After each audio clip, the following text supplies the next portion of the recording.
Bienvenidos a la redacción abierta de La Mañana. Pedro Sánchez continúa buscando los apoyos para hacerse presidente del gobierno, ya no en funciones, sino oficial.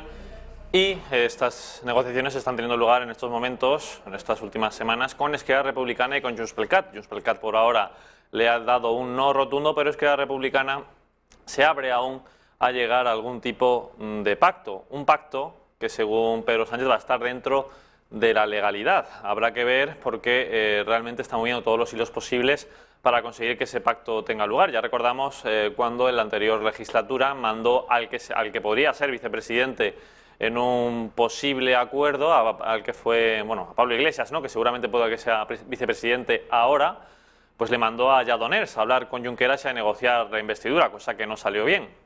Y ahora pues manda a sus esbirros de los sindicatos, tanto a Unai Sordo de Comisiones Obreras como a Pepe Álvarez de UGT, para intentar allanar el camino y que Esquerra Republicana finalmente le dé el sí. Y es que el Partido Socialista se está acercando peligrosamente a las tesis de Esquerra Republicana, del Partido Independentista, que por cierto, su líder, Junqueras, pues está condenado a 13 años de prisión por sedición y malversación, que veremos si los cumple, porque las últimas informaciones que tenemos es que podría salir mucho antes de lo que realmente debería, si la sentencia pues no hubiera permitido ese tercer grado que puede llegar dentro de muy poquito. Incluso puede que pase las Navidades en casa y si no, pues un poco después. Pero en fin, digo que el Partido Socialista se está acercando mucho a las tesis de Esquerra Republicana porque ya hablan como ellos. El Partido Socialista hablaba en la campaña, que por cierto, vaya cambio de la campaña, ahora España, pues no, ahora gobierno con independentistas. Ha cambiado muchísimo. Antes hablaban de que había un conflicto judicial en Cataluña, de que había un problema de convivencia entre las dos Cataluñas, entre la independentista y la constitucionalista. Sin embargo, ahora hablan simplemente, al igual que Esquerra Republicana, de conflicto político. Y hay que hablar de las connotaciones que esto tiene, porque si es un conflicto político, tiene que resolverse con diálogo y no por la vía judicial, que es lo lógico, ¿no? Te saltas la ley, pues tienes que pagar por ello con la cárcel. Normalmente, ¿no? Si es un delito tan grave como la sedición, pues no. Ahora van a abogar por el diálogo para resolver esto, un diálogo que ya se ha practicado durante 40 años, entregando más competencias cada vez a los independentistas, y no han cogido solo la mano, sino han cogido el brazo y finalmente se han salido del tiesto, rompiendo con la Constitución, con lo que fue ese referéndum del 1 de octubre y con esa declaración unilateral de independencia. Pero bueno, Pedro Sánchez insiste en que todo lo que se negocie va a estar dentro de la ley, dentro de la legalidad, cosa que no ha gustado mucho a Esquerra Republicana. Vean el siguiente vídeo. Dentro del marco de la legalidad y de manera pública. Así ha avanzado el presidente del Gobierno en funciones, Pedro Sánchez, que será el acuerdo al que llegue con ERC. Lo primero es que el acuerdo va a estar siempre dentro del marco de la legalidad democrática, de la Constitución española, y en segundo lugar, que será público. Sánchez lo ha confirmado en rueda de prensa enmarcada en la reunión de líderes de la Alianza Atlántica celebrada en Londres con motivo de su 70 aniversario, donde también ha insistido en que la gobernabilidad corresponde a todos los partidos. Espero que todas las fuerzas políticas no se desentiendan de una responsabilidad que compartimos entre todos, que es precisamente esa, que haya gobierno en España cuanto antes. Además, preguntado sobre si el PSOE tendría que pedir perdón por el caso de los ERE, Sánchez ha asegurado que la formación ya asumió sus responsabilidades políticas hace muchos años, antes incluso de que hubiera sentencia. Pues vamos a comentar este asunto ya con el primer invitado de esta redacción abierta de La Mañana, Borja Gutiérrez. Muy bienvenido. Encantado, Miguel. Que dice Pedro Sánchez que todo lo que se hable y todo lo que los acuerdos en los que se lleguen van a estar dentro de la legalidad. Y bueno, y luego también lo comentaremos porque ha hecho una mención a los ERE. Eso ya pasó, eso ya se depuraron responsabilidades políticas hace mucho tiempo, dice. Realmente yo no me acuerdo de ninguna. Pero eso, que con Esquerra Republicana, que todo dentro de la legalidad, lo cual ha enfadado también a los independentistas, porque claro, ellos quieren hablar de autodeterminación, de amnistía y bueno, y previamente de referéndum. Evidentemente, nada que se pacte con los independentistas va a estar dentro de la legalidad, o tal y como nosotros concebimos la legalidad. No sé, Pedro Sánchez, cómo concibe la legalidad. Creo que son brindis al sol. Pedro Sánchez está tratando de hacer lo que se denomina en el argot futbolístico una patada a seguir. Pretende que le concedan la investidura y con una serie de promesas que poco a poco irá cumpliendo. Insisto, no nos puede pillar de sorpresa Pedro Sánchez. Estas son ideas y trazas que tenemos que tener muy claras, ideas fuerza. Pedro Sánchez es un presidente que no cree en la unidad de España, que está dispuesto a engañar a unos y a otros con tal de permanecer en el poder, y que poco a poco va a ir dotando de concesiones a los independentistas, de modo que se sientan ellos satisfechos de cara a unas posibles elecciones o adelanto electoral catalán, en el que Esquerra Republicana querrá seguir ocupando su espacio frente a Juntos por Cataluña, sabiendo y siendo consciente que ha disminuido su posicionamiento en el conjunto del Parlamento español, y por otro lado, a su vez, quiere tener su espacio de protagonismo y poder dentro del Gobierno de España, y sabe que con Pedro Sánchez es el mejor aliado para poder conseguirlo. Pedro Sánchez, por otro lado, sabe también que esta es su única oportunidad ya para ser presidente, porque ni los españoles le van a dar otra concesión en caso de otras nuevas elecciones, ni siquiera creo que en su partido, a pesar de que ahora solo existe el partido de Pedro Sánchez, PSOE, es partido de Pedro Sánchez, luego lo de Obrero Español, pues no lo sé. Se lo han olvidado ya, ¿no? Pero las dos primeras siglas, desde luego, es Pedro Sánchez. No sé si en su partido le permitirían jugar a unas nuevas elecciones, porque entonces sí que, a pesar de que él se ha encargado de dinamitar todas las posiciones de fuerza dentro del Partido Socialista actuales, si hacemos ahora mismo una breve memoria o un acopio de memoria, no hay ningún varón de los que había históricamente en la época de Felipe González, no existe ninguna voz discordante oficial, no digo de los antiguos socialistas como Guerra, como Leguina, etcétera, ¿no?, sino de los que actualmente ocupan puestos de poder. Lo único, García Paje, pero claro, como tiene en su tierra donde se siente seguro, ahí está fuerte, pues evidentemente no le va a decir nada a Sánchez, pero si estuviera en otra situación... dice, pero luego recula, es decir, utiliza muchas veces eufemismos. Es verdad que dentro de todos quizás es el único que de vez en cuando suelta alguna cosa contraria, ¿no?, digamos, a Pedro Sánchez. Pero la realidad es que él se siente fuerte, y no sé si sus compañeros de partido le permitirían unas nuevas elecciones. En definitiva... Es que las pierde, yo creo, ¿eh? Sí, yo soy de los partidarios de que las pierde. Con total certeza, yo creo que ahí habría un posicionamiento mucho más fuerte por parte del PP, de Vox, incluso hasta podría caber la posibilidad de que Ciudadanos hubiera algo. Y bueno, en ese vídeo que hemos visto también hace una pequeña mención a los ERE, no ha asumido ningún tipo de responsabilidad política, una responsabilidad política que sí que le pidió al presidente por aquel entonces del partido de Borja, del Partido Popular, le pidió que dimitiese, no dimitió, por lo tanto le hicieron esa moción de censura y le echaron, pero es que ni siquiera Susana Díaz, que fue la que retiró, por ejemplo, la acusación en el caso de los ERE de la Junta de Andalucía, ella mintió en la televisión diciendo que no lo había retirado, pero es que es tan fácil como leer la página 1 de esa sentencia en la que no se ve a la Junta de Andalucía como acusación. Por lo tanto, pero siguen sin tomar responsabilidades políticas. Se dice que ya la tomaron en su momento, porque sí que es cierto que los dirigentes socialistas dimitieron, pero luego, por ejemplo, creo recordar que esto fue con Griñán o Chávez, uno de los dos, no me acuerdo quién era, cuál de los dos, pero fue colocado automáticamente, nada más dimitir, fue colocado como senador por la asignación autonómica. Es decir, que dimitió no, lo colocaron en otro sitio simplemente. Entonces no se asumieron ningún tipo de responsabilidades políticas, y bueno, los judiciales, que algunos han ido de rositas como Chávez, pero bueno, ya se le ha imputado en otro procedimiento de estos ERE por el fraude de 5,8 millones de euros. Entonces puede que no tenga un futuro tan bonito, tan de rosas como él pensaba. Y lo que quedará, porque la causa, de manera torticera, a mi juicio, se desmembró para que pareciera todo mucho menor de lo que es. Si se hubiera computado todo de manera conjunta, veríamos cómo a Chávez le imputan. Es que tendríamos una sentencia entonces de 10.000 folios, ¿no? De 10.000, pero o 30.000, la magnitud hay 200. pero veríamos la magnitud del latrocinio que se ha producido en Andalucía. Esto no es otra cosa que la suficiencia moral eterna de la izquierda.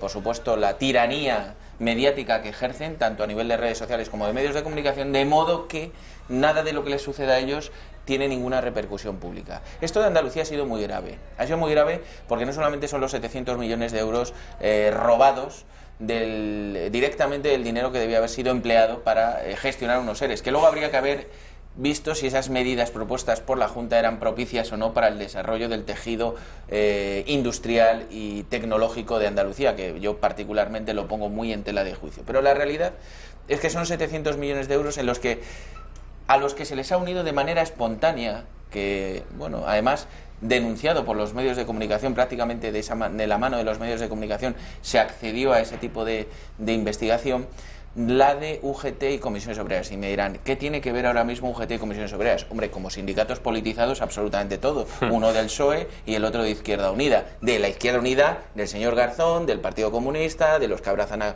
la dictadura del proletariado del señor Santiago Carrillo, en fin, toda esta serie de gente.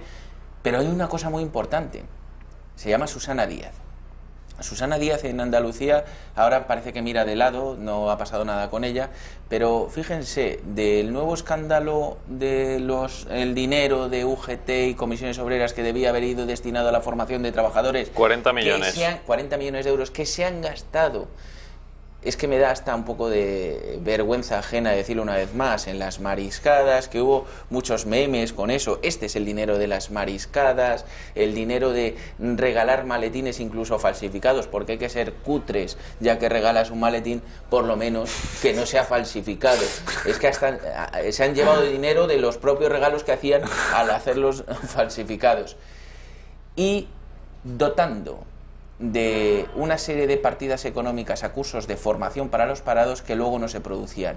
Eso es una estafa laminar y lapidaria. Pero fíjense, rascando un poco quién era uno de los profesores de esos cursos de formación que se daban por parte de los sindicatos, se impartían y que luego nunca se impartieron, pero que se pagaron a los profesores. El marido de la señora presidenta, en ese momento, de la Junta de Andalucía, es decir, de Susana Díaz. Y al hilo de lo de Susana Díaz, que eso ya es grave, hay otra cosa mucho más grave a mi juicio. Tú lo acabas de mencionar antes. Se han robado 700 millones de euros en esta primera fase. Es que van a salir muchas más. Como se ha dividido el proceso, van a salir los cursos de formación. 200, es una barbaridad. En fin, va a salir mucho más dinero. Pero esta primera, 700 millones de euros. ¿Por qué no se les exige la devolución económica a los que ya han sido declarados La Junta da culpables? ya por perdidas 70 de ellos, están investigándolo, 70 ya perdidos. La Junta actual del Partido Popular. Y los que quedarán por perderse, que todavía no se sabe. Que si fuera el Partido Socialista no se hubiera pedido. ¿Por qué no se les exige directamente responsabilidad civil subsidiaria a los condenados? Porque la Junta de Andalucía se retiró del proceso civil. ¿Y por qué se retiró la Junta de Andalucía? Porque le interesaba, porque ya vemos que las ramificaciones son amplias. Pero mucho ojo, ¿lo hizo sola Susana Díaz? No. ¿Quién era el socio de gobierno de Susana Díaz cuando decidió retirarse de la causa de los ERES? Los señores de Ciudadanos. Y admitieron literalmente que se retirara la Junta de Andalucía como acusación particular de ese caso. Tanto que venían por la transparencia, por la limpieza y todo esto, luego permitieron eso. Yo muchas veces, y esto lo reitero, luego se enfadan conmigo los señores de Ciudadanos, se han enfadado históricamente, de hecho se unieron al Partido Socialista y a Podemos para quitarme la alcaldía de Brunete, entre otras cosas, por estas cosas que digo, pero es que yo no admito la suficiencia moral de algunos. Y es que nos están tratando de engañar a los españoles. Han permitido ese latrocinio por parte de Susana Díaz y solamente renegaron de él 3 meses antes de las elecciones andaluzas, cuando había que forjar y las encuestas les daban la posibilidad de crear otra especie de desarrollo político. Han sido conniventes de la decisión de Susana Díaz de retirarse como acusación, y gracias a eso hoy no se les pueden exigir los 700 millones de euros ni a Chávez, ni a Griñán, ni a la ministra que ya ni recuerdo cómo se llama, Maleni, ¿no? Dices la ministra socialista con Zapatero, que no me acuerdo ahora mismo, que también es una de las encausadas. Ya no se le puede exigir económicamente ninguna responsabilidad porque se ha retirado. Y ahora que cada uno de nuestros telespectadores, que naturalmente si ven Intereconomías, que son inteligentes, que juzguen tanto la labor del Partido Socialista de Susana Díaz ahora y la labor de Ciudadanos en su momento, dotándole de esa suficiencia moral y política para que retirara esas acusaciones. Pero bueno, así le va a Ciudadanos, que la gente se ha dado cuenta, como según los venga bien, hacen una cosa como unirse a ese gobierno de Susana Díaz y luego al del Partido Popular para rascar todo lo que pueden. Así que bueno, pero luego así le han dado la espalda en las urnas a nivel nacional, que solo tienen pues eso, 10 diputados. Pero este gobierno que está formando Sánchez, fíjense ustedes si tiene que ser malo, lesivo para España, que todos los que quieren romper España, precisamente, Izquierda Republicana, por ejemplo, o Bildu, o el PNV, pues están muy deseosos de que haya gobierno, pero tampoco hay prisa, sino con tranquilidad, porque tienen que intentar sacarle a Sánchez todo lo que puedan. Escuchen ustedes a la portavoz parlamentaria de EH Bildu diciendo esto, que no hay prisa para formar gobierno, para esa investidura. Es cierto que estos últimos días hay llamamientos a que las conversaciones deberían de terminar y deberían de hacerse ágilmente y rápidamente para poder hacer un gobierno antes de Navidad, pero realmente no entendemos que el PSOE que tenga ahora la prisa que le sobró o que no tuvo en 6 meses, ¿no?, y que quiera resolver con tal celeridad la investidura en una semana. Nosotros asumimos que el cambio, este cambio requiere tiempo, requiere inteligencia y requiere pedagogía también. Y bueno, creemos que aún hay tiempo y bueno, en ese sentido, si Sánchez apuesta con firmeza por la vía del diálogo, por la vía del respeto a la plurinacionalidad, actuaremos desde Euskal Herria Bildu con responsabilidad. Y, en cambio, si sigue por la senda que marca la agenda de la derecha, que marca la derecha y solo busca su supervivencia política, pues nos tendrá enfrente. En algo tiene razón esta señora. La pasimonia que vimos en la anterior legislatura, porque evidentemente no quería formar gobierno, era toda una excusa, y ahora pues la prisa de a las 24 horas llamadita con Pablo Iglesias, cierran el acuerdo y las 48 lo firman. Pero Borja, me comentabas algo de la transparencia de Pedro Sánchez, que dice que va a haber transparencia absoluta en este acuerdo con Izquierda Republicana, si es que se llega al mismo.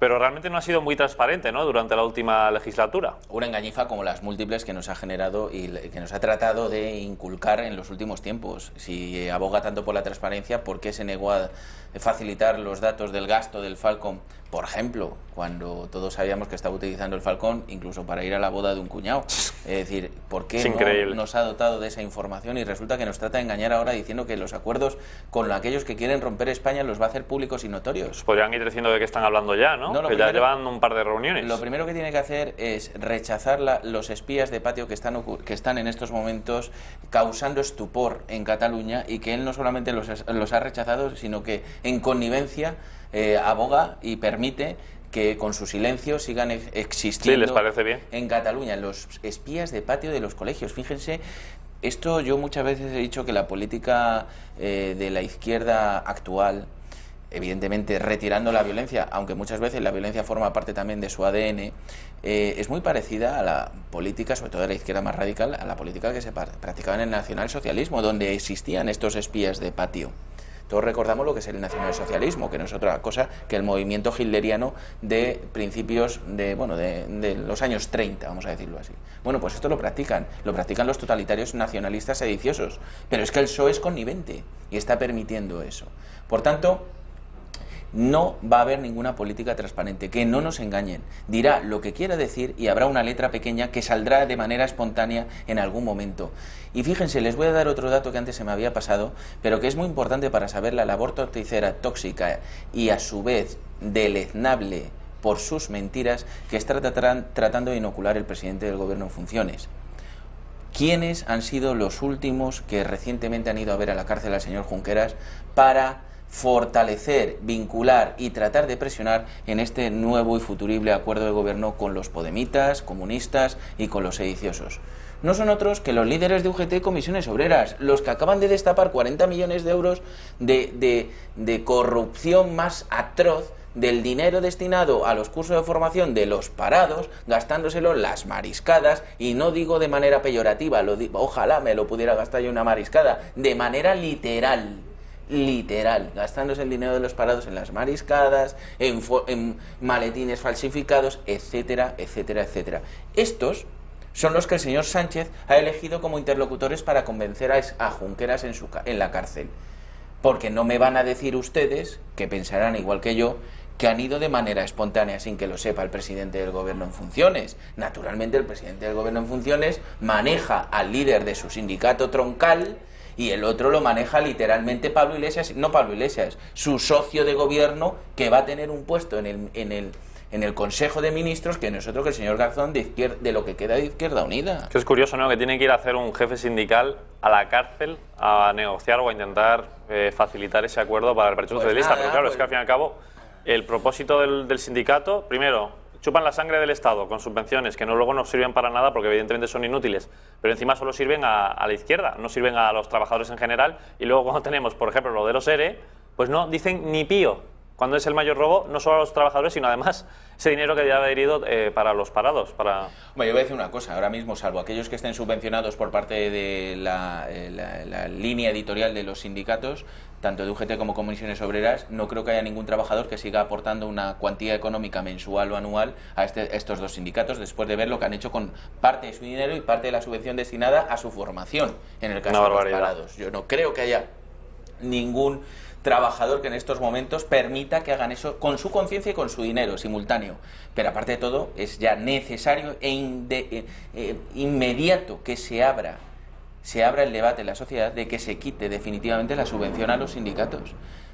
O sea, después de esto, es una razón más que suficiente, aunque paguen justos por pecadores, para que se quite la subvención y que los sindicatos estén nutridos única y exclusivamente con el dinero de aquellos que deciden libremente que le representen sindicalmente. O por lo menos estos dos, porque seguro que hay sindicatos que funcionan de verdad, pero vamos, estos pero dos, desde luego. Estos desde luego tienen para abrirles un expediente, pero si decides una acción definitiva en cuanto a subvenciones de los sindicatos, lo tienes que hacer de manera transversal, no lo puedes hacer única y exclusivamente con estos dos. O que se vigiles esas subvenciones, porque bueno, en Andalucía lo que hemos conocido ha sido justo eso, que 40 millones que van destinados de la Dirección General de Formación, pues iba a estos sindicatos, pero luego no se utiliza y tienen 15 imputados en Andalucía ahora mismo por esto también. Otro asunto más que echarle. La labor sindical, como otras muchas cosas, yo soy miembro de varios clubs no clubs como los que se lo gastan los de las mariscadas, sino clubes decentes, empresarios, ¿no? Y clubes tal, que pagamos cada uno nuestra cuota y se sostienen con las cuotas. Y yo creo que es el momento, porque ya vemos lo que hacen estos dos sindicatos que han sido los mayoritarios durante mucho tiempo, y lo que es peor es que son sindicatos de clase, que estos señores son absolutamente politizados, dependen vinculados literal y absolutamente de los partidos políticos que hasta ahora han sido Partido Socialista y lo que queda de Izquierda Unida. Estos dos sindicatos son eso, y por tanto quiere decirse que detrás están la figura política de estos dos partidos. Es que no lo podemos consentir más y no pasará nada. Lamentablemente ni se abrirá este debate que estoy mencionando, o a lo mejor si se abre entre bambalinas, ni los medios de comunicación, salvo algunos medios libres como Intereconomía, lo lanzarán como altavoz para que la ciudadanía se entere, y habrá muchos trabajadores humildes que seguirán aportando una cuota de su salario con tal de que estos sindicatos le defiendan, porque desconocerán la realidad de lo que hacen con su dinero toda esta panda de apesebrados. Es que esta es la realidad y tenemos que impedir que siga produciéndose en España este latrocinio. Ha sido en Andalucía, pero ¿ustedes creen que los líderes de UGT nacionales, cuyos líderes o ramificaciones más importantes eran las andaluzas, y estoy hablando a nivel nacional, UGT y Comisiones Obreras, no eran conocedores de en qué se destinaban 40 millones de euros? ¿Pero qué presupuesto tiene entonces UGT y Comisiones Obreras para que sus líderes nacionales no sepan eso? Sí. Pues claro que lo sabían, claro que eran conocedores y conniventes, y por tanto tienen una responsabilidad subsidiaria tanto o más como líder absoluto, y hay que investigar todo. Pero no es algo, yo creo que a nadie de los televidentes en estos momentos que estemos hablando de esto de los sindicatos les sorprende que haya ocurrido esto. A mí me sorprenden las cuantías, porque hay que tener muy poca vergüenza para robar el dinero de los trabajadores y destinarlo a las acciones más subversivas, un sindicato cuyo único fin es defender al trabajador. Hay que tener poca vergüenza, ninguna moral y por supuesto una falta de ética galopante. Y ante esto debemos actuar. Por supuesto los jueces lo están haciendo, ahora los medios de comunicación y la sociedad. Que no haya ningún trabajador que esté afiliado a esta panda de ladrones. Esa es la única realidad que nos movemos. Pues no tiene pinta de que vaya a cambiar mucho, y bueno, no conozco el currículum vitae de estos dos, de Unai Sordo y del propio Pepe Álvarez, pero es bastante probable que no hayan trabajado mucho y sean los representantes precisamente de los trabajadores, lo cual pues ya te deja fuera de lo que es la realidad de una persona pues que le cuesta llegar a fin de mes con su trabajo, o que tiene problemas realmente en su trabajo, por lo tanto que van a poder resolver, bueno, que tampoco tienen la voluntad para ello, pero en fin. Y otro tema que me preocupa, hemos hablado de Bildu, que no tiene prisas, pero también el propio PNV, el PNV, básicamente vamos a escuchar ahora a Josu Erkoreka, que urge a la formación de gobierno pues para llevar a cabo la agenda vasca. Como ven que los catalanes, o independentistas mejor dicho, pues no les va mal pidiendo el oro y el moro, pues ellos también se suman ahora para ver qué hacen con ese nuevo estatuto vasco. Nosotros hace ya mucho tiempo que tenemos una agenda pendiente prácticamente desde el mes de abril, que está, en fin, pendiente de resolución, ¿no?, de abordaje conjunto con el interlocutor del gobierno central correspondiente, ¿no? Y claro, toda esta agenda que tiene que ver con compromisos gubernamentales incluidos en el programa de gobierno del Ejecutivo vasco, pues están prácticamente paralizados desde el mes de abril. Y esto, claro, en la mitad de una legislatura, como nos está ocurriendo a nosotros, pues es una faena inmensa, porque hay un montón de asuntos del programa de gobierno que no se pueden abordar porque requieren un tratamiento conjunto con las instituciones centrales del Estado, y todo está paralizado, ¿no? Yo creo que esto es urgente ya de una manera, en fin, pues apremiante, ¿no? Pues sí hace falta un gobierno, pero un gobierno que dé estabilidad, no lo que va a dar este gobierno precisamente, que va a ser pues posiblemente un desastre en lo económico y posiblemente una transición en lo territorial y en lo institucional. Bueno, el PNV le va a dar mucha estabilidad, francamente, porque por eso necesitan con urgencia que se ejecute ya, porque estamos hablando de que necesitan ya, me parece ya el año que viene, no es legal, y si no que me corrija algún interventor que nos esté viendo o escuchando, no es legal ya seguir prorrogando los presupuestos de Montoro. Por tanto, los señores del PNV están ansiosos de verse reflejados con sus nuevas querencias y sus nuevas prebendas en los presupuestos que realicen de manera conjunta con los independentistas, ellos también, digo los catalanes, con los comunistas y por supuesto con el Partido Socialista.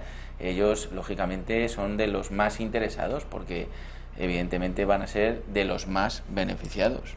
Es que bueno, con ese estatuto vasco, que por cierto está también metido ahí el Partido Socialista del País Vasco, y que quieren hablar de eso, en el estatuto, de que se pueda hacer un referéndum en que pueda haber autodeterminación.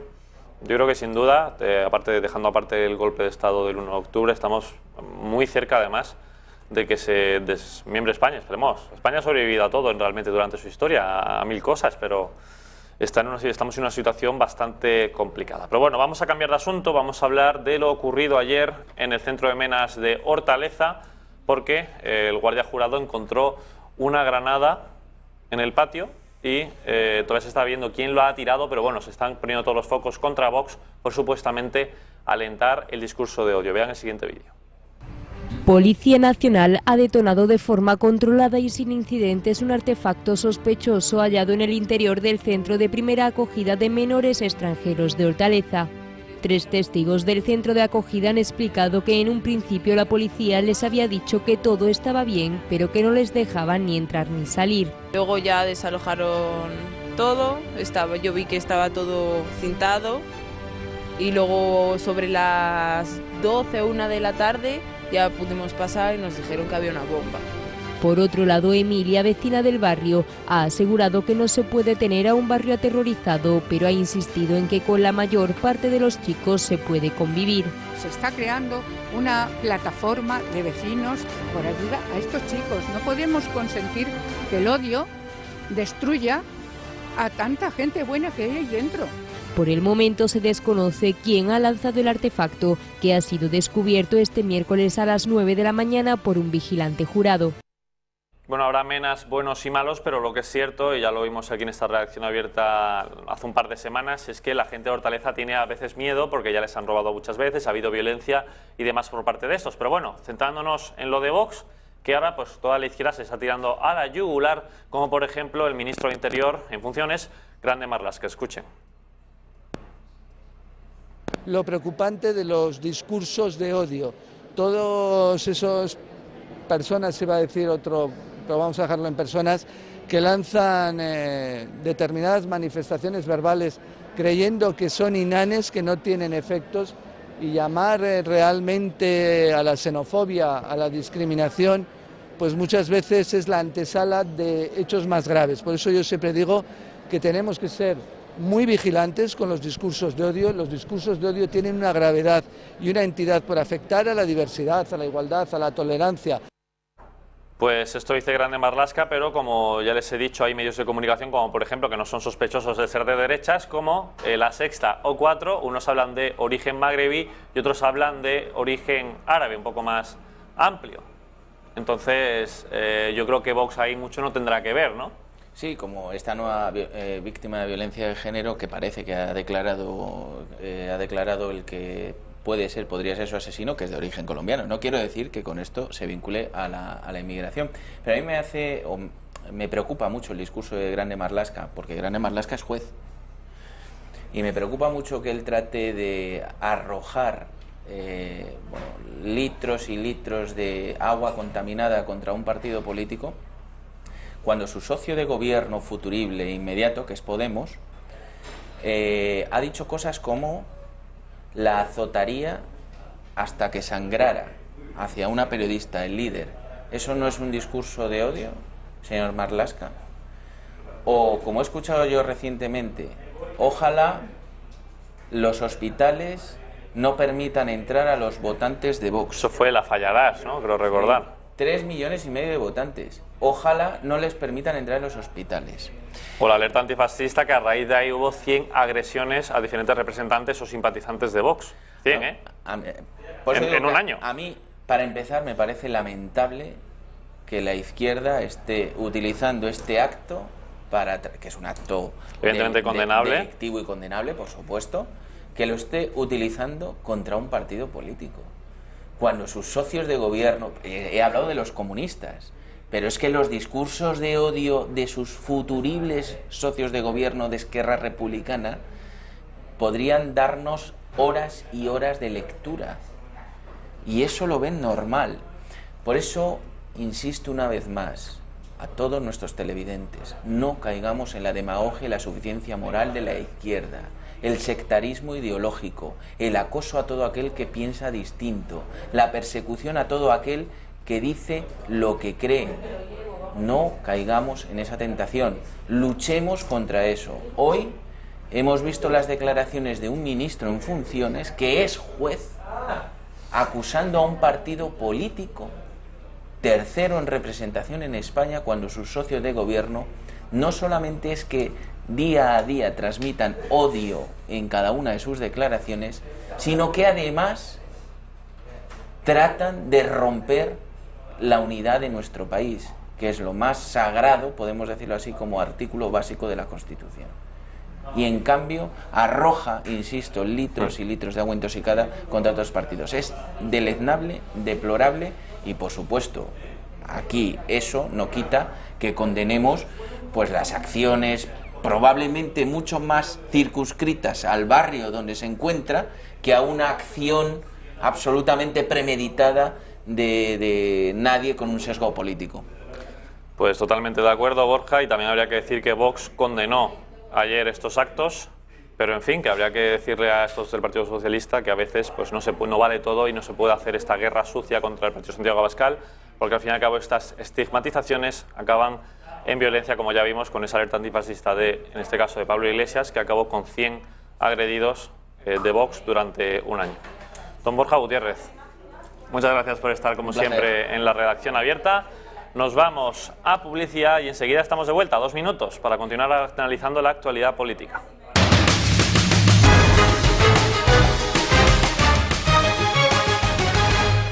Pues ya estamos de vuelta en la redacción abierta con Miguel Ángel Ferrero, que fue portavoz del Partido Socialista en Las Rozas. Buenas. Muy bienvenido. Muchas gracias. Encantado de estar aquí en Redacción Abierta.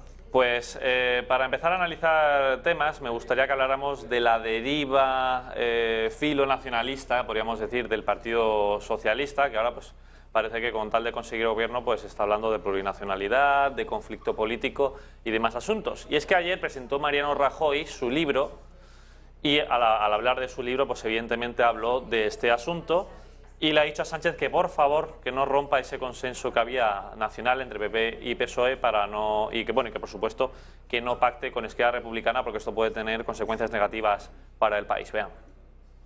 El expresidente del Gobierno, Mariano Rajoy, ha presentado este miércoles su libro Una España mejor. Durante el acto ha advertido al jefe del Ejecutivo en funciones, Pedro Sánchez, de que sería un irresponsable si rompe los grandes consensos nacionales entre PSOE y PP y permite que España esté condicionada por los independentistas de ERC. Y una de las mayores preocupaciones que debemos tener los españoles en este momento es que, como consecuencia de los acuerdos a que algunos puedan llegar, España esté condicionada por partidos que nada tienen que ver ni con la soberanía nacional, ni con la Constitución española, ni que están precisamente a favor de la unidad de España. Rajoy ha explicado que en el libro habla de su gestión al frente del Ejecutivo, de la economía, del empleo, del Brexit y de la corrupción, entre otros temas. He pretendido ser riguroso,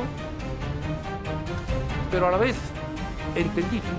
Hablar de cosas, en fin, que le han importado y mucho a los españoles y que a la par pues se puedan entender. Tras subrayar que su libro no es un diario, ha afirmado que él siempre ha intentado huir de dos cosas, de no tener sustancia y de cotillear. Aquí no hay ni chismes, ni críticas personales, ni maldades. Y si las hubiera, serían la excepción que confirma la regla general a la que acabo de hacer referencia. A la cita ha acudido la cúpula popular, así como destacados varones territoriales y buena parte de sus ministros. Pues Miguel Ángel, como socialista, ¿qué te parece esta nueva deriva del partido? Bueno, ya no tan nueva, ya lo vimos en la moción de censura, pero es que ahora pues parece que son interlocutores totalmente válidos y en cambio otros partidos con los que ni siquiera se puede hablar, como por ejemplo Vox, ¿no? A pesar de que hay más cosas en común realmente, o debería haberlas, que con los independentistas, ¿no? Yo creo que se debería de intentar realizar un acuerdo de las fuerzas, de todas las fuerzas constitucionales. Y creo que esa era la dinámica que habría que haber tomado desde el inicio.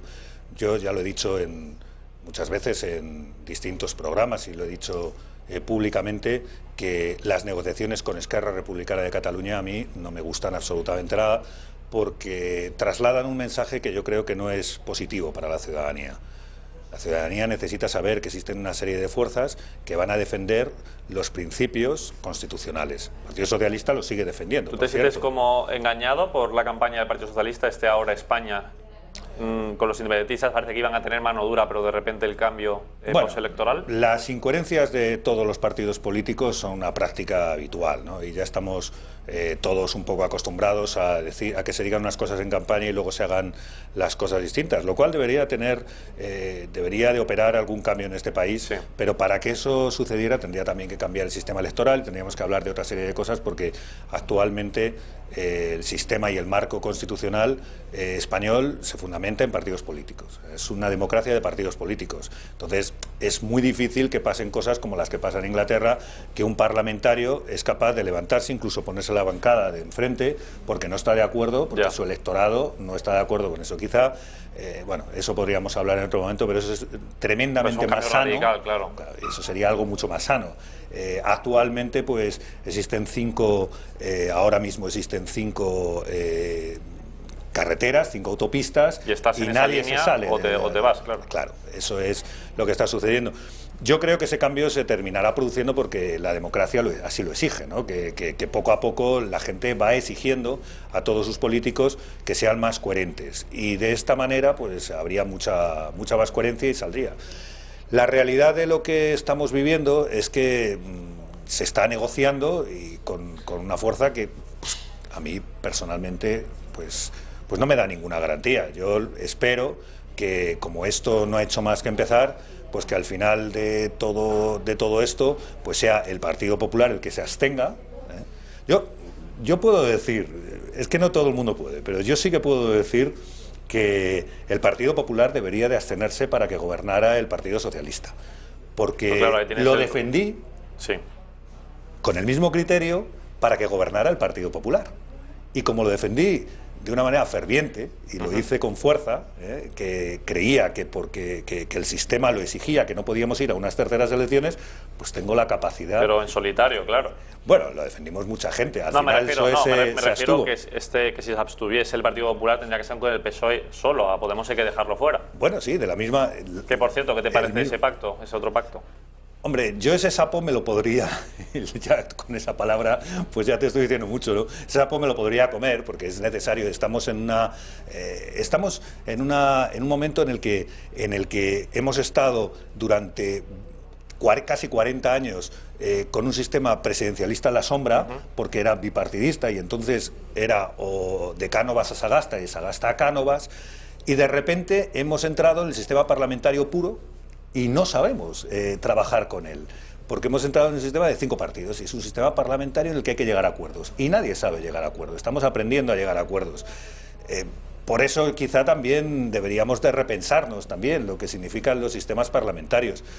Hasta que lo repensemos, pues debería con la misma tranquilidad que hay en otros partidos del mundo, pues en otros países del mundo, pues darle la fuerza al que ha ganado las elecciones y los demás ejercer una oposición, pero además puede ser sin ningún tipo de compromiso. O sea, no, yo defendí que cuando el Partido Socialista se tenía que abstener para que gobernara el Partido Popular, tenía que ser sin nada a cambio, sin absolutamente nada a cambio. O sea, hacer tu oposición real y verdadera y fiscalizar cada cosa de gobierno, pero permitir que haya un gobierno, porque lo que sería terrible es que hubiera unas terceras elecciones. Pero abstenerse gratis a este PSOE, sobre todo en tema de unidad territorial. Claro, es que no puede, sería en solitario, no podría sí, pero ser. Me refiero que igualmente este Partido Socialista. Es que ese acuerdo debería de existir sin siquiera tenerlo que decir. El acuerdo sobre las líneas rojas tendría que existir sin nadie, porque desde siempre hemos estado en ese acuerdo de que no podía. Bueno, yo es que soy hasta crítico con los años en los que el PNV y Convergencia han estado prestando sus apoyos por estas cosas que cada vez nos están empezando a pasar mayor factura. Y es que al final se hacían gobiernos que tenían que dar condiciones territoriales. Y hemos pasado a ser una democracia también de territorios. Sí, cada uno lo suyo y se acabó. No, lo nacional me da igual. Es una democracia de personas. Ya. Subjetivas, una democracia en el que los que defendemos la igualdad de oportunidades debemos defender la igualdad, el de que está en Almería como el que está en Segovia. Tienen las mismas, ¿qué más da donde haya nacido? Es que un partido que se dice que cree en la igualdad, o por lo menos en la igualdad de oportunidades, no puede decir que es republicano. ¿Qué es esto de Esquerra Republicana de Cataluña? De hecho, sí, tiene 100 años, pero 100 años pues de un sinsentido. Y bueno, lo del PNV, pues en fin, un partido nacionalista que ya empieza a salir las cosas que todos salíamos, ¿no? Bueno, ¿qué decir de Sabina Arana, ¿no? Y qué decir de sus pactos con los nazis y estas cosas, ¿no? Entonces, todos sabemos por dónde van los tiros. Por eso yo reclamo, como tanta gente reclama, y creo que además es un buen análisis, reclamar la abstención del Partido Popular, igual que el Partido Popular se lo reclamó al Partido Socialista, de la misma manera. Y una consulta, porque bueno, hay primero que decir la última hora, que es que el rey finalmente ha fechado esa ronda de consultas el 10 de diciembre, que realmente lo que te quería preguntar a raíz de esto es ¿qué te parece que Sánchez haya empezado a negociar con todos antes incluso de ser propuesto candidato? Bueno, yo creo que esto es, sinceramente, creo que es un poco más anecdótico. Yo la otra parte le concedo tantísima importancia. Evidentemente no es tan grave, pero hombre, que si hay unos procedimientos, un protocolo, un jefe de Estado, habrá que respetarlo. La liturgia hay que ser porque muy igual que los juramentos, de los que ahora hablaremos también, que claro, si al final dejamos las formas, porque no importan, porque lo importante es lo importante, pues al fin y al cabo acabamos con esperpentos como lo que vimos en el Congreso el otro día. Las formas, la democracia son formas. O sea, la democracia, sí, son contenidos, pero sobre todo y fundamentalmente la democracia son formas. Entonces, no respetar las formas es un error antidemocrático, ¿no? Pero yo creo que tampoco, en fin, que lo que se está haciendo es negociar, que hace falta negociar mucho y que, bueno, pues que se están poniendo encima de la mesa las negociaciones. El rey no debe estar para negociar tampoco. Yo no estoy muy de acuerdo con que se le esté hurtando, en este caso, el papel del rey, es mi opinión. Bueno, vamos a seguir porque, evidentemente, parte de ese acuerdo que ya está firmado es el acuerdo con Podemos. Y Nadia Calviño, la ministra de Economía en funciones, ha dicho que en Europa, a pesar de que ya nos han tirado de la oreja un par de veces por ese incremento que quieren hacer en el gasto, cuando se viene una crisis económica de libro, pues ha dicho que eso todavía no genera recelo o incertidumbre en Europa. siempre recibo mensajes de ánimo y de apoyo en el proceso en el que estamos embarcados, que yo espero culmine en breve con la constitución de ese gobierno y el logro de una mayoría parlamentaria que apoye esa estabilidad para los próximos 4 años. No percibo ningún tipo de inquietud con respecto a los socios que podrían formar parte de ese gobierno. Creo que el hecho de que haya coaliciones parlamentarias o mayorías parlamentarias que cuentan con más de un partido o incluso 2 o 3 partidos es una situación bastante habitual dentro de la Unión Europea y por tanto no sorprende ni genera ningún tipo de inquietud este tipo de negociaciones que, como digo, pueden ser novedosas en nuestro país pero son bien conocidas por las instituciones europeas. Bueno, pues los únicos que están, bueno, ya dice que no están inquietos, pero la Unión Europea ya nos ha dado un par de advertencias sobre esos presupuestos, ese borrador, que a ver qué hacen si sacan los presupuestos en el año 2020, que en el 19 ni siquiera pudieron, pero es que el Círculo de Empresarios emitió ayer el siguiente comunicado, también pidiéndole un poco lo que pides tú, que el Partido Socialista, por favor, deje a Esquerra y deje a Podemos y pacte, pues como pueden ver ustedes, como con PP y con Ciudadanos, que también le exige a la PP y a Ciudadanos que muevan ficha, ¿no? Para que inicien conversaciones con el fin de alcanzar un pacto de gobierno entre partidos que defiendan la Constitución para sacar a España del bloqueo político en que se encuentra. Porque, bueno, hay muchos factores, pero evidentemente el económico en este caso también es importante. Podemos seguir repitiendo una y otra vez elecciones, deteriorando cada vez más la confianza de los ciudadanos en la capacidad de la política para resolver nuestros problemas. Imagino que suscribes también estas palabras, sí, claro. Por supuesto, es que el bloqueo en el que nos encontramos, terceras elecciones, yo creo que la gente termina corriendo a gorrazos a los que están en la clase política. Fíjate, sí. El otro día, cuando la mesa de edad nunca había tenido ningún protagonismo, la mesa de edad, ¿no? Y tuvo ese protagonismo porque yo creo que lo estaba reclamando la sociedad, tampoco es nada especial. Sí que es verdad que el presidente de la mesa de edad lo hizo con una liturgia especial porque es muy mayor, etcétera, pero al margen de esa liturgia, que se podrá estar más o menos de acuerdo, pero al margen de esa liturgia es una cosa que estaba demandada por los ciudadanos. Oiga, alguien tendrá que pedir disculpas. Alguien tendrá que pedir disculpas porque no somos capaces de llegar a un acuerdo para que haya un gobierno y tendrá que ponerse de acuerdo las fuerzas políticas españolas en alguna cosa, porque claro, es que hasta ahora era facilísimo, estoy en contra, ¿no? Qué bien se vivía estando en contra de alguien, ¿no? Entonces, claro, eso ya no existe, hay que estar a favor de algunas cosas y o nos acostumbramos todos y se acostumbran los líderes políticos o no vamos a salir de este problema. Esto ya lo vislumbramos muchos hace tiempo y por eso decíamos que, en fin, que estas salidas con lo de la plurinacionalidad y la nación de naciones. Yo fui uno de esos 41 que en el Congreso Federal del Partido Socialista defendí y voté en contra de 41 de cuántos, ¿cuántos votaban? Creo que éramos 150 y algo. O son 30 y tantos por ciento, ¿no? Más o menos. Sí, más o menos. No es poca oposición. No, hay mucha gente, pero las mismas personas que anteriormente, o sea, esto es un debate muy antiguo, que ya veníamos sosteniéndolo, eso, que la igualdad de oportunidades precisamente es contraria a la igualdad, al debate territorial que a mí me recuerda a la Edad Media y que me recuerda, bueno, pues a otras cosas, ¿no? Muy distintas, ¿no? De una democracia que no hay ningún país del mundo que el primer debate y el más importante sea el territorial. Sí que es verdad que hay tensiones territoriales en todo el mundo, pero que este debate que tenemos en España es sui generis. Desde hace muchos años, además. Hace mucho. Y efectivamente, pues eso hace que otras cosas, por ejemplo en Cataluña, es que no sacan leyes, la Generalitat. No existe. Independencia, autodeterminación, independencia. Y claro, así al fin y al cabo, pues la región, y en este caso ya a nivel nacional, pues el país, evidentemente no avanza. Pero bueno, vamos a hablar de otras cosas, porque esto que estamos hablando de las formalidades, con lo del rey y demás, pues me gustaría que viéramos cómo fueron los juramentos por parte de los independentistas y nacionalistas el pasado, bueno, esto fue el día 3 en el Congreso de los Diputados. Y claro, ¿a dónde estamos llegando, no? Porque además, Michel Batet le parece que esto está dentro de lo que se puede considerar aceptable. Vean. Rufián Romero Gabriel.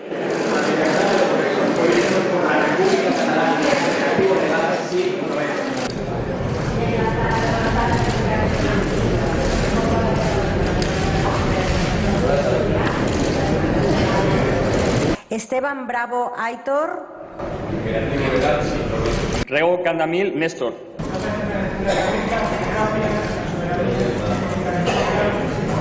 Aispuru Arzallus Merche.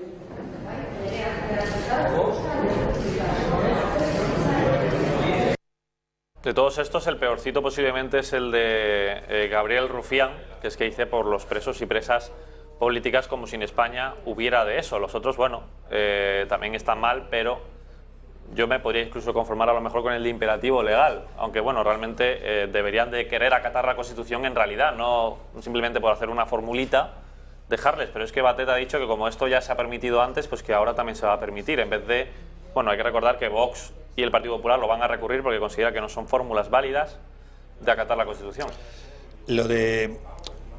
Todos sabemos que detrás de todo esto es que no se quiere acatar la Constitución por parte de ciertos partidos. Pero como la democracia son formas, hay una sentencia de del año 90, de junio de 90 del Constitucional, que habla sobre esto a raíz de lo que tú decías, por imperativo legal, de junio del año 1990, que ya ha llovido desde aquel entonces, 30, que apostó por permitirlo, quizá por estos encajes que se hacen del Tribunal Constitucional, porque la consecuencia jurídica de no permitir ese juramento era que no se les permitía estar como diputados en el Congreso, ¿no? Entonces, la consecuencia... Es que antes te llamaban la atención. Sí. No, oiga, su juramento no ha sido válido, lo siento, pero usted no adquiere la... Eso es. Y entonces el tribunal dijo, bueno, pues para que sí que puedan adquirir la condición, pues como la consecuencia es demasiado importante y estamos dejando sin representación a un grupo de electores, y eso no se puede, es demasiado contundente la respuesta jurídica del Estado, pues yo creo que esa fue la componenda de permitir ese tipo de juramento. Lo que dice el Tribunal Constitucional es que no debe haber limitación alguna, o sea, que no se debe limitar el juramento. Entonces, mientras que no se limite y no se haga con una reserva, pues entonces es válido. ¿Se hizo con reserva o con limitación? Bueno, yo no lo sé. Lo que sí que sé es que en el fondo no se quería, por parte de estos señores, acatar la Constitución. La tuvieron que acatar, lo cual también es importante, ¿no? Me parece bien obligarles a acatar la Constitución, y lo que me parece es una falta de respeto, ¿no? Todo lo que se dio ese día en el Parlamento, pues me parece una falta de respeto a los electores. Y creo además que lo que hay detrás de todo esto era lo que llamamos defenderse del elector, es decir, he cobrado mi jornal y me he ganado vuestro voto, ya he hecho todo lo que tenía que hacer, que era ir hoy al Parlamento y decir ante todos los ciudadanos que lo hago pero porque me obligan, no lo hago básicamente, ¿no? Entonces, eso es intentar defenderse del elector, decir, bueno, ya he cumplido, ya no me exijáis mucho más, ¿no? Bueno, pues yo creo que la batalla, si tú no estás a favor de algo, la batalla la debes de dar, y la debes de dar de una manera abierta, la debes de dar democráticamente, y debes de darla, si no estás de acuerdo con la Constitución, fuera del Parlamento de España. Pues vamos a ver un tuit de Rosa Díez, también una persona de izquierdas, que ve que esto no debe hacerse de esta manera, este tipo de juramentos. Vamos a verlo ahora a pantalla completa, ahí lo tenemos. La verdad es que hace falta mucho tino para conseguir juntar en el Congreso de los Diputados a tanto mediocre, maleducado, antisistema, irresponsable, indocumentado, ambicioso. Vamos, a tanta gentecilla a la que nunca elegirías ni para presidente de tu comunidad de vecinos. Y es que eso es, claro, a lo mejor los políticos de antaño, es que no hay más que ver a la chica esa de Esquerra Republicana, a Marta Rosique, que estaba en la mesa de edad y pues ya de primera se salta el protocolo, que el protocolo era leer los nombres de los diputados electos, iba y empieza a decir Oriol Junqueras, Jordi Turull, los nombres de los condenados por sedición. Pero es que efectivamente a veces pues la clase política, sobre todo que son los diputados los que deberían de dar ejemplo, pues no dan el nivel. No, porque estamos enrocados en ese debate territorial, y entonces pues cada vez la deriva es mayor. Es verdad que la llamaron al orden, a esta diputada, la llamaron al orden, y bueno, pues se quedó allí callada con esa cara de susto que se le puso, ¿no? Y ya está, y no pasa más. Bueno, está bien que en el Parlamento cada uno diga lo que tenga por conveniente, pero si no respetamos las mínimas formas, y un boato, ¿no?, que necesita también el poder constituido, ¿no?, que es la representación del pueblo. Y hay que respetarlo. Y eso, si las formas en democracia las destruimos, o si las formas en democracia las vamos poco a poco limitando, pues al final nos estamos cargando la democracia. Porque la democracia, ¿en qué se sostiene? Si no hay nada, si no hay cimientos. Los cimientos son una serie de formalidades que nos hemos dado.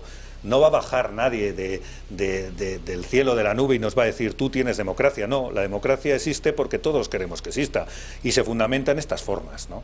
Cuidemos esas formas. Cuidemos esas formas. Pues también me gustaría preguntarte por otro asunto, por lo que vimos en la mesa del Congreso, que Vox finalmente se quedó sin una secretaria. Me gustaría que viéramos a José María Espejo, que es el representante, uno de los representantes de Ciudadanos, que se quedó sin entrar en esa mesa y que echó la culpa a Vox de esto, para que me des tú la opinión, porque claro, ni PP ni Ciudadanos, ni PP ni Ciudadanos ni Vox, por lo tanto, a ver qué opina un socialista de lo que ha pasado. Vamos a ver esa declaración.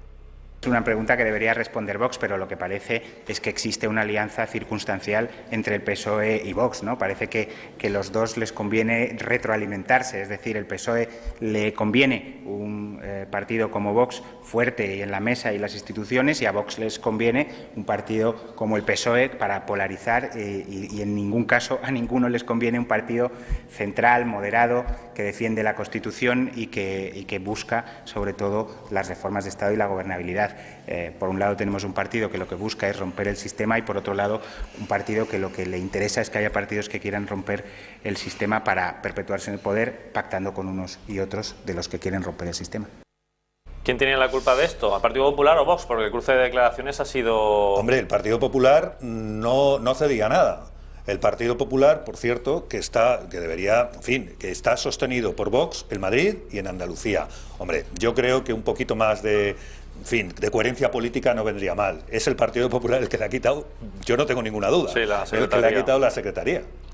Y eso, bueno, lo hizo un socialista, que es que ya no es que lo diga alguien de Vox. Es que es evidente, ¿no? Como la vida misma. Es que les están sosteniendo, les están dando el apoyo por todas partes, ¿no? Entonces, hombre, que le dejen tener lo suyo a cada uno de acuerdo a los millones de personas que votan a una formación política. Claro, es que el Partido Socialista justo le dio los apoyos que necesitaba Podemos para conseguirlo, porque los otros no llegaban. Entonces, también tiró sus votos, por cierto, ¿eh? El Partido Popular tiró sus votos.